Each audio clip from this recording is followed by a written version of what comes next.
எல்லாருக்கும் வணக்கம். நான் தான் நிரஞ்சனா. இன்னைக்கு இந்த வீடியோவில் சூப்பரான எம்மியான சிக்கன் ரோல் எப்படி நம்ம வீட்டிலே பண்ணலாம் அப்படின்னு தான் நான் காமிக்க போகிறேன். வாங்க வீடியோக்குள்ளே போகலாம். இதுக்கு பார்த்தீங்கன்னா நான் 1/4 கிலோ அளவுக்கு போன்லெஸ் சிக்கன் சேர்த்துருக்கேன். இதில் தேவையான மசாலா சேர்த்து இதை மேரினேட் பண்ணிடலாம். 1/2 ஸ்பூன் அளவுக்கு மிளகாத்தூள், 1/2 ஸ்பூன் அளவுக்கு மல்லித்தூள், ஒரு 1/4 ஸ்பூனுக்கு கொஞ்சம் ஜாஸ்தி ஜீரகத்தூள், 1/2 ஸ்பூன் அளவுக்கு கரம் மசாலா, தேவையான அளவு உப்பு, 2 ஸ்பூன் அளவுக்கு தயிர், இது எல்லாத்தையும் சேர்த்து நல்லா கலந்து இதை ஒரு 1 மணி நேரம் வரைக்கும் நம்ம ஊற விட்டுடலாம்.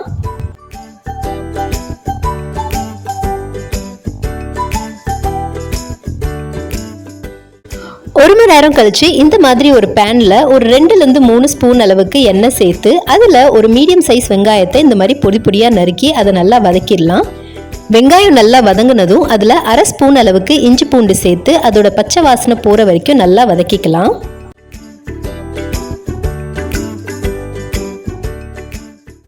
எல்லாம் நல்லா வதங்கினதுக்கப்புறம் நம்ம ஊற வச்சிருக்கிற சிக்கனை இதில் சேர்த்து நல்லா வதக்கிக்கலாம். மேரினேட் பண்ண சிக்கன் வேகிறதுக்கு 10லேருந்து 12 நிமிஷம் தான் ஆகும். நான் இதில் தண்ணியே சேர்க்கல. தண்ணி சேர்க்காம இதை ஒரு தட்டு வச்சு இந்த மாதிரி மூடி நல்லா வேக விட்டுடுறேன். 5 நிமிஷம் கழிச்சு தட்டு எடுத்து பார்த்தீங்கன்னா இந்த சிக்கன் நல்லா தண்ணி விட்டுருக்கும். அப்போ இதை நல்லா ஒரு பெரட்டிட்டு மறுபடியும் தட்டு வச்சு மூடி இதை வேக விட்டுடலாம். மறுபடியும் ஒரு 5லேருந்து 6 நிமிஷம் கழிச்சு பார்த்தீங்கன்னா தண்ணியெல்லாம் வற்றி சிக்கனும் நல்லாவே வெந்து வந்திருக்கு. இதில் 1/2 ஸ்பூன் அளவுக்கு சில்லி சாஸும் கூடவே 2 ஸ்பூன் தக்காளி சாஸும் ஒரு 1/4 ஸ்பூன் அளவுக்கு சோயா சாஸ் சேர்த்து நல்லா இந்த மாதிரி பெரட்டி எடுத்துக்கிட்டேன். அடுத்தபடியாக இந்த மாதிரி ஒரு கல்லை வச்சுக்கிட்டு அதில் கொஞ்சமாக நெய் விட்டு இந்த மாதிரி நல்லா பரப்பி விட்டுக்கிட்டேன். பரப்பி விட்டதுக்கப்புறமா ஒரு முட்டையை உடச்சி அதை இந்த மாதிரி நல்லா அடிச்சுக்கலாம். இதில் பார்த்தீங்கன்னா கொஞ்சமாக மிளகுத்தூளும் ஒரு சிட்டிகை அளவுக்கு உப்பு மட்டும்தான் நான் சேர்த்துருக்கேன். அதை இது மேலே ஊற்றி இதை நல்லா இந்த மாதிரி பரப்பி விட்டுடலாம்.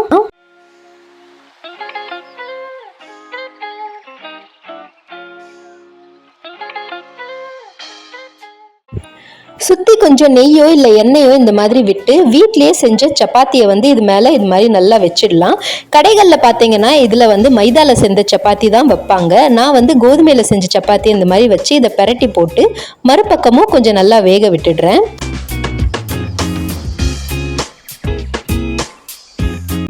அதை அப்படியே ஒரு தட்டுக்கு மாற்றிட்டு நம்ம செஞ்சு வச்சுருக்கிற சாஸியான சிக்கன் ஸ்டஃபிங்கை உள்ளே வச்சு மயோனீஸ் தடவி இதை நல்லா ரோல் பண்ணி பரிமாற ஆரம்பிச்சிடலாம்.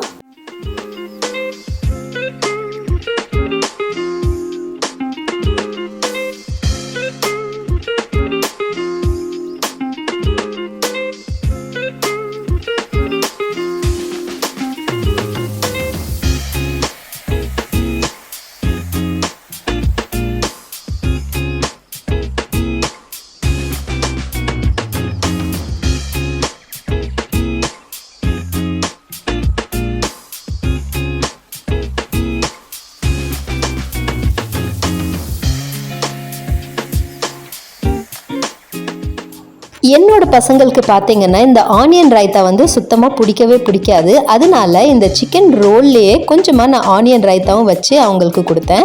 அது ரைத்தாவான்னு கூட தெரியாமல் அவங்க அந்த சிக்கனோட டேஸ்ட்டில் அந்த மயோனிஸ்ன்னு நினச்சி நல்லா சூப்பராக சாப்பிட்டு முடிச்சிட்டாங்க. குழந்தைங்க பொதுவாக நிறைய பொருளை சாப்பிட்றதுக்கு ரொம்ப சூஸியாக இருப்பாங்க.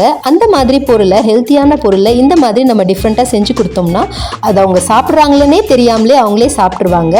அவ்வளோதான், சிக்கன் ரோல் எம்மியாக ரெடி ஆயிடுச்சு. உங்களுக்கு என்னோட வீடியோஸ் பிடிச்சிருந்தது அப்படின்னா என் வீடியோஸை லைக் பண்ணுங்க, என் சேனலுக்கு சப்ஸ்கிரைப் பண்ணுங்க, உங்க சஜஷன்ஸை கமெண்ட்ஸ்ல போடுங்க. இன்னொரு இன்ட்ரெஸ்டிங்கான வீடியோல நான் மறுபடியும் மீட் பண்றேன். பை.